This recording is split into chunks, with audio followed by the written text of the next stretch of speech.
Lighting trim barber, yan yung gagawin ko ngayon mga idol. Isa rin pala itong content creator, itong ginupitan ko ngayon mga idol, si Idol Long Marang. Number 1 guard, yung una nating ginamit. Paikot yan mga lodi. Daily vlog, pa-shout out load. Shout out pala sa aking cousin na si Dudong Mahinay. Pa-support pala kay Daily Vlog mga idol. Ganon din kay Long Marang. Mga solid wristbacker yan mga idol. Hindi nga pala ito sagad itong gupit na ito mga idol. Half guard lang ito siya. Kaya zero open mga idol. Tulad ng ginawa ko mga idol. Pero kung hindi mo makontrol ang zero open mga idol, mag half guard ka na lang.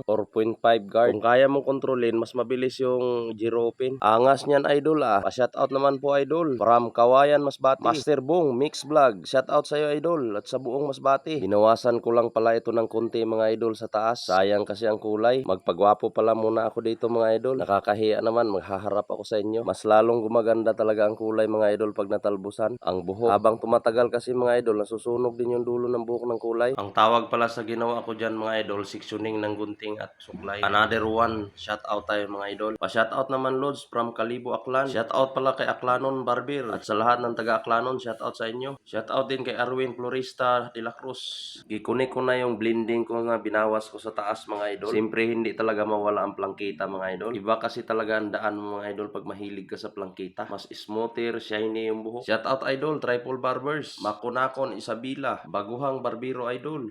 Shout out sa iyo idol, G France Parker. Ayan na yung finished product natin mga idol, Rim Barber. Maraming salamat solid followers. Bye bye, ingat. God bless at all.